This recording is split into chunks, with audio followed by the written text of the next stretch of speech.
Não é à toa que se diz que essa é uma novela perfeita. A Morte de Ivan Ilitch foi publicado pela primeira vez em 1886, numa fase em que Tolstói, que era de família aristocrática, tinha assumido de vez seu posicionamento religioso, colocando na obra muito do que ele acreditava e defendia como cristão. Esse é um livro que, embora bem pequenininho, vai dar um trabalho para falar, porque ele abarca um mundo de coisas ao mesmo tempo, um mundo de mensagens que Tolstói queria passar. E definitivamente não é um livro bobinho, não. Aqui tem de tudo, tem uma infinidade de coisas para explorar nele em muitas áreas, como psicologia, medicina, direito, filosofia, enfim. Como eu costumo falar por aqui, é inevitável a gente falar de uma obra tão completa como essa sem entregar alguns detalhes. Mas, em minha defesa, eu quero dizer que não cabe aplicar a palavra spoiler, principalmente para as obras da alta literatura, muito menos para grande parte da literatura russa. Spoiler é uma expressão americana que cabe muito bem para produtos americanos, claro, filmes, livros, séries, por causa do próprio estilo da produção que tem tudo muito bem marcado, início, meio, clímax e fim, tudo é bem delimitado, parece redação de Enem, né? Início, desenvolvimento e conclusão. Isso não é uma crítica, porque esse estilo revolucionou a história da produção artística, mas especificamente na literatura russa, isso não se aplica. Como eu dizia, a alta literatura, em regra, não traz grandes obras com enredos extravagantes, excepcionais, inovadores. Podem reparar que os enredos são simples, é o cotidiano, é o trivial. O foco não é o enredo em si, tanto que eles são geralmente bem banais, não tem nada mirabolante. Então relaxem aí e bora com a nata da literatura russa. O diferencial da alta literatura é o aspecto psicológico, são as entranhas das entrelinhas, e isso, meu amigo, não tem como você só ouvir falar, não tem como você extrair as reflexões sem ter realmente lido a história. Dito isso, a história começa do fim. O protagonista, Ivan Ilitch, está morto já na primeira página do livro, e a partir de então, a gente vai contando a história de trás para frente. Tolstói descreve a cena do velório dele logo no início. Os colegas de trabalho inicialmente se chocam com a notícia da morte, mas depois a vida segue normalmente. A esposa dele chorava, porém o narrador diz que o lenço estava totalmente seco. Por aí vemos pistas do contexto social em que vivia nosso protagonista, né? Aí a esposa vai se justificando ali, dizendo que o defunto tinha sofrido muito, tinha chorado por 3 dias e 3 noites, e depois de descrever todo esse sofrimento, o sofrimento dos momentos finais, ela achou que já estava passando da hora de tratar de negócios. O que ela queria mesmo era perguntar como conseguir algum dinheiro do governo por ocasião da morte do seu marido. Embora o narrador diga que ela já sabia exatamente quanto deveria receber do governo, mas que queria descobrir se não haveria possibilidade de extorquir um pouquinho mais. Um dos personagens, ao ouvir da viúva que Ivan ficou gritando antes de morrer, ele fica com medo, dá uma insegurança nele, uma angústia, mas logo depois ele fica aliviado. Não fui eu que morri mesmo, vida que segue. Ivan morreu aos 45 anos de idade e era o segundo de 3 filhos. Nem tão frio e formal quanto o mais velho, nem tão rebelde quanto o mais jovem. Era um meio termo entre os 2 irmãos. Era inteligente, educado, bem disposto, agradável, sociável. Tolstói diz que ele era o fênix da família. E aqui ele já dá pistas para o desfecho, guardem isso. Então Ivan é o cara certinho, que joga o jogo, que escolhe as coisas por conveniência, e assim ele vai vivendo a vidinha dele. Inicialmente ele era membro do Tribunal de Justiça, levava uma vida social do mais alto padrão, e logo depois oferecem para ele o cargo de juiz em uma outra cidade. Ele aceita e então se muda. O narrador conta que, como magistrado, ele era irrepreensível, sabia se portar e inspirava muito respeito por onde quer que fosse. Ivan sentia que todos, até as pessoas mais autossuficientes e importantes da sociedade, estavam nas mãos dele e que lhe bastava escrever algumas palavras palavras num pedaço de papel que aquelas mesmas pessoas importantes seriam trazidas à sua presença como acusado ou testemunha, e que bastava que ele decidisse não deixar ninguém sentar para a pessoa ser obrigada a permanecer de pé. O narrador diz que ele nunca abusou de sua autoridade, mas a consciência desse poder só aumentava o fascínio que ele tinha pela posição que ele ocupava. Depois de alguns anos nessa nova cidade, ele conhece a mulher que viria a ser sua esposa,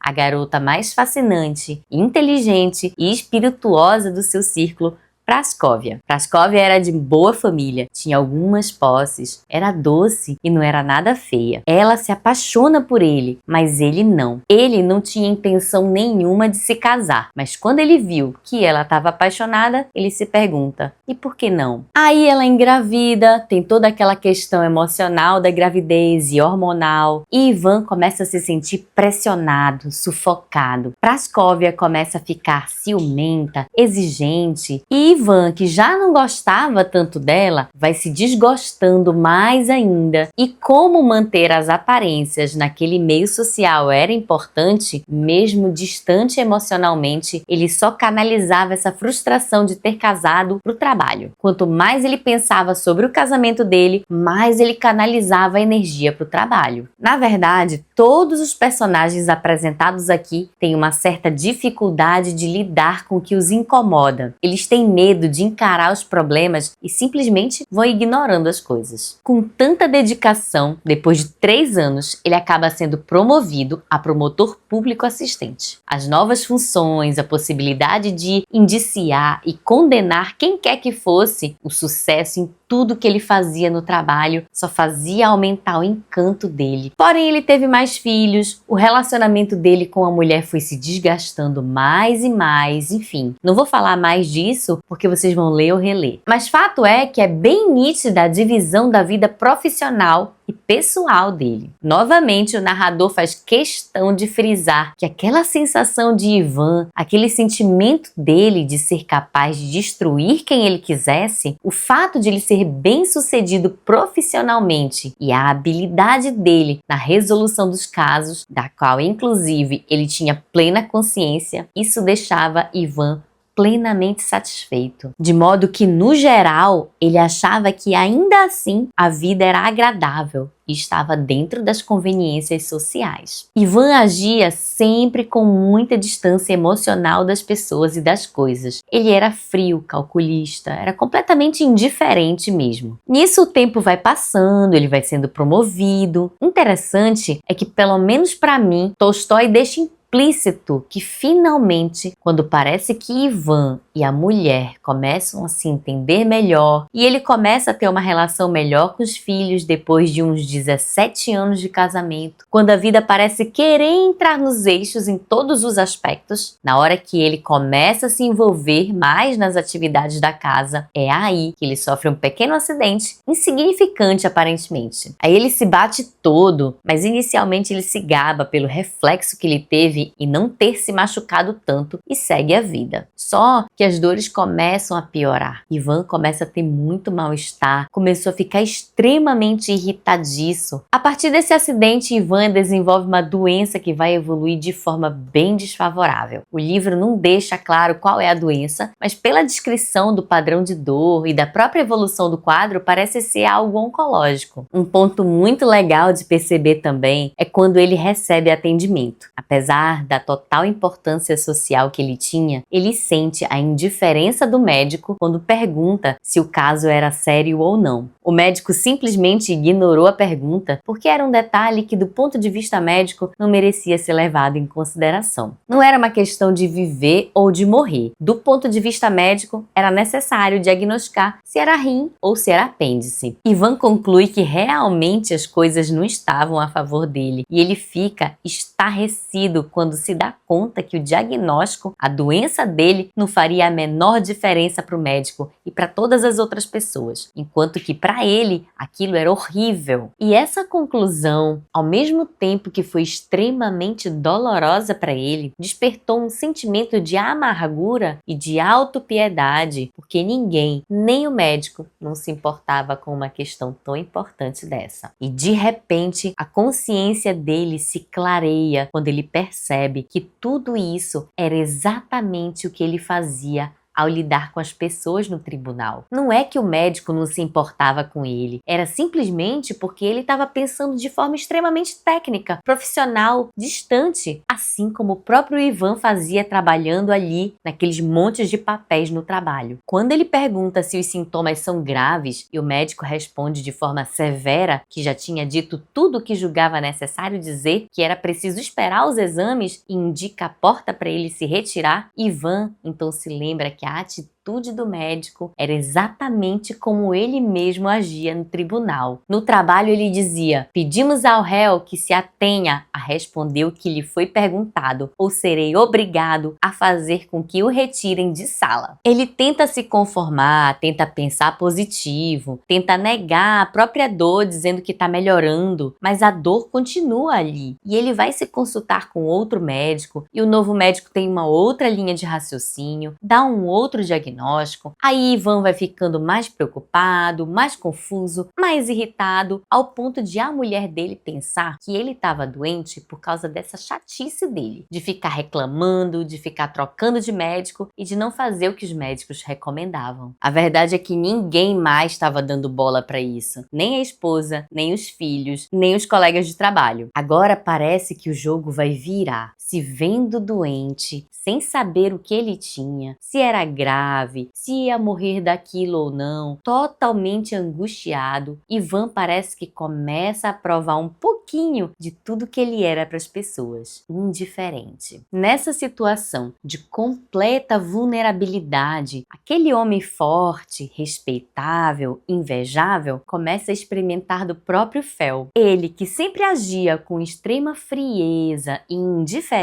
na gravidez da mulher, na relação com os filhos, na relação com seus subordinados no trabalho, ele começa a ficar indignado ao se dar conta que ninguém estava nem aí para ele. Tudo então que fazia sentido antes, tudo isso vai desmoronando. As coisas passam a não ter mais sentido algum. Tudo aquilo que ele tinha construído era completamente vazio. Ivan então vai se aprofundando cada vez mais nessa reflexão existencial, vai degustando a morte aos pouquinhos, e essa degustação vai fazer ele refletir muito sobre a finitude da vida e sobre as relações humanas. O cunhado entra no quarto dele e tenta esconder o susto quando ele olha Ivan na cama, mas Ivan percebe que o cunhado estava tentando disfarçar que não era grave. A própria esposa dele, com quem ele conviveu por anos, parecia não entender todo aquele estado angustioso que ele estava enfrentando, o desespero de assistir à morte chegando lentamente. Acho brilhante o que o Tolstói costura na história, fazendo uma brincadeirinha com um enunciado de lógica. O enunciado diz assim: Caio é um homem, os homens são mortais. Logo, Caio é mortal. Ivan fica refletindo nisso, tentando aplicar esse silogismo para o caso dele, e diz que durante a vida toda esse enunciado era muito lógico, mas certamente não era tão natural quando aplicado a ele mesmo. Ele pensava o seguinte: se eu tinha que morrer, assim como Caio, deveriam ter me avisado antes. Ivan se achava tanto que era inconcebível para ele que a morte o atingisse. Peraí, tudo bem que a morte chega para todos, mas para mim não. Aqui, de novo, a real indiferença dele diante das pessoas. Mas tem mais um detalhe. É interessantíssimo porque, com isso, Tolstói sugere também que todo mundo tenha plena consciência de que vai morrer. Beleza, que a morte vem para todos, mas quando é na nossa vez, a gente não aceita. A gente não consegue visualizar a morte na nossa realidade. Dentro das inúmeras coisas que a gente pode pontuar nessa novela, Tolstói também traz a figura do mordomo de Ivan, um camponês super simples que, diferentemente de